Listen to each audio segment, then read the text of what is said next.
Hello everyone, welcome back to my channel. To our returning subscribers, I want to say a very big thank you. And if you're just joining me for the very first time, thank you so much. Please, if you have not subscribed to my channel, please hit the subscribe button, turn on your notification bells, and guess what guys, we're about to have a ride of a lifetime. So today I am going to be vlogging from my bed, and of course it is the day 4, the episode 4 of the Bbnaija lockdown highlights, and I'm here to just give you all the highlights that happened tonight. So we saw how the housemates were rehearsing for their presentation and all of that, and of course we knew how the presentation went down. It was a circus presentation, so Praise was in charge of all the coordination of all the housemates to make sure that they had a fantastic show. And after that we saw how Olufemi talked about the fact that she stopped eating Katrina's food because of the issue they had, and she doesn't want Katrina to just come and say, hey, I'm the one feeding you. So that's like what she did that day. I don't know where I'm from, even if I don't have, or I'm struggling, I'm not fine, you don't have to say that. At least I didn't beg you for money. That's like, as if I foresaw it. That's why I just stopped eating her food. Because next thing, I feed you. I'm the one feeding. So I think they had a misunderstanding, and Olufemi didn't like the way Katrina addressed her, and all she decided to do was, you know what, I'm not going to have anything to do with Katrina anymore. I'm going to stop eating her food even when she cooks. Now I'm going to move to the next highlights that happened. So we saw New having a conversation with Nengi and 2 other housemates. And guess what? He was talking about the fact that, you know what, as a man, your world will literally revolve around women. There's no how you want to do it.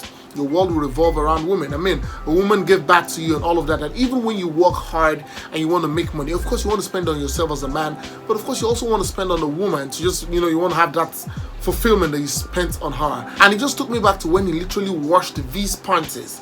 And you know, when I talked about it in the vlog during the time of the show, and I said, you know what, there's no problem in you washing your woman's panties. It is an understanding both of you have. You know, she probably also washes your boxes. You get what I'm talking about? But I mean, you watched it on national TV. Till tomorrow, it's still going to be stuck in my head that you watched these panties on national TV. Like I said yesterday, they had a diary session, and of course today they also had a diary session, and Big Brother was asking them about Lucy's leadership qualities, and most of them had nothing good to say about it. Only 1 or 2 persons said, you know, oh, maybe she's trying and all of that, but the remaining housemates, you know, were so not positive about Lucy's leadership qualities and skills.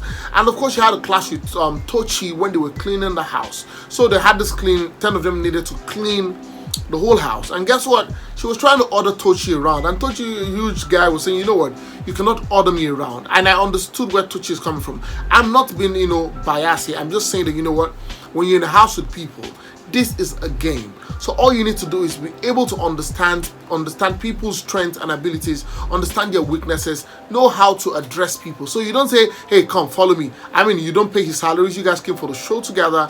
And I feel that there's just a way you should address. So there's wisdom in trying to, you know what, lead people in that house, especially in Biggie's house.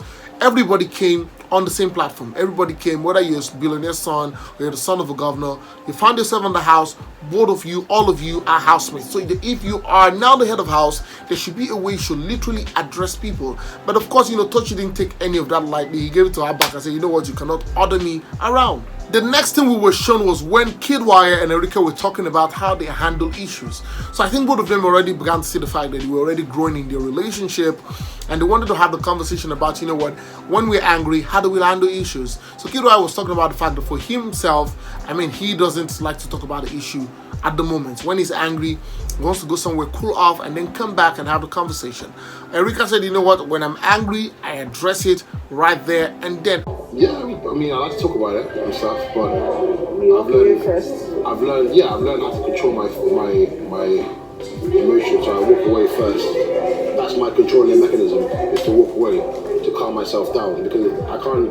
And this took me to the 2 people she had major issues with, Nengi and Laycon. For Nengi, while she found out that Nengi and Kiddwaya were getting close and they were dancing during the Saturday night party, straight up right there and then she went in between Nengi and Kiddwaya. I was trying to split them and say, you know what, I don't want you to dance with this guy. Indirectly, she wasn't literally telling Nengi, I don't want you to dance with Kiddwaya. She just got there and tried to get in between both of them. And of course, herself and Nengi had the conversation. And then back to Laycon. The night they had the whole drama, the next thing she had an outburst, and of course she lashed out at Laycon. And as we all know, that was one of the major reasons she was disqualified from the show. Now, while they were rehearsing for their Thursday night presentation, Erika found out that Laycon's attitude had changed, his countenance was gloomy and all of that. And she went to meet him and said, you know what, why are you, I hope you're not being gloomy because of myself. I hope your countenance is not down because of me. And Laycon was like, no, it's not what you're thinking. But in the real sense, it was the fact that Laycon began to see that Kiddwaya was taking over Erika's heart. And let me tell you something, the way Kiddwaya played the game was in a Marshall style. He had control over the situation. He knew it was in a triangle. Then you know what he did?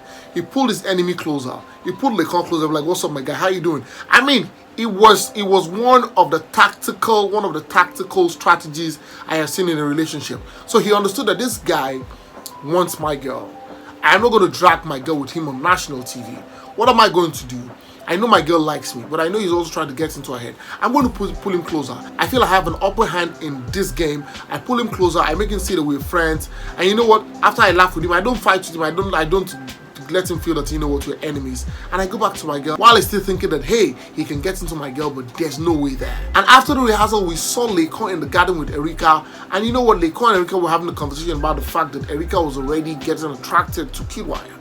And Laycon was asking Erika what was she going to do about the attraction that she has found herself in with Kiddwaya. And Erika was like, I'm not going to do anything about it. I like the guy. And I feel that at that point, that was the point where Laycon really felt down, because he began to have conversations with housemates, especially Nengi. And Nengi also told Laycon that, you know what, I observed that you've been sad ever since you've been seeing that Erika and Kiddwaya are getting along. Now, 2 more highlights and I'm going to be out of your faces. Now, I want to talk about Bbnaija and Wathoni. They were the bullets as at the second week in the house, and guess what, they always wanted to shake tables, but there were no tables for them to shake, because they always were in the garden talking about how they wanted to shake tables.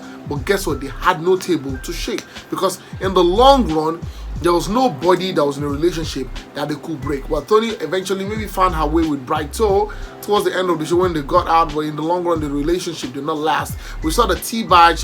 There was nobody with Prince in the first place, so we thought Prince was going to end up with Nengi or Dorothy, but that didn't happen. His friendship with Dorothy was strictly friendship in the house.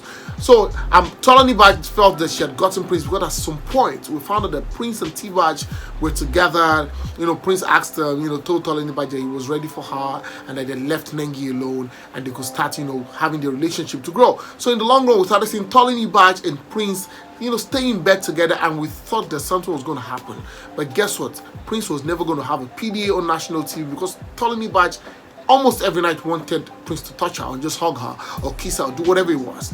The Prince never gave in to the pressure that Bbnaija was bringing. So Wathoni and Bbnaija could not break any table, because, the people who had relationships held themselves together. Finally, on my gist for tonight, they lost their wager and Lucy really felt bad about it. You should be, this thing is going to change this week now. Apart from even the whole thing of people talking about their lives or whatever it is, how about all the flaunting of laws? Didn't everybody read that this cleaning of house is everybody's job?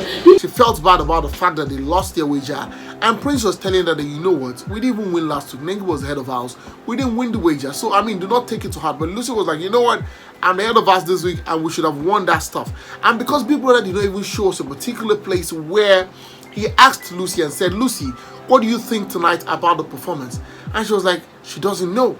And at that point, I felt that there was a leadership loophole she created for herself. As a leader, regardless of how bad your team performs, you should stand out. And that's why sometimes you will never see a coach try to bring down the morale or bring down his players at the end of the match and the post-match preview after they're done losing the match. He still talks about the fact that yes, we had a bit of loopholes, but he won't say that they outrightly were not prepared to win the game. Thank you so much, guys, for watching. Please, if you have any observations, please go to the comment section and let us continue our conversation. Please, if you have not subscribed to my channel, please hit the subscribe button, turn on your notification bells, and guess what, you get notified whenever I post a video. Go on all social media platforms on Facebook, Instagram, on Twitter, and of course on TikTok, and follow me at Bbnaija. And until next time I come away very soon, it's bye for now.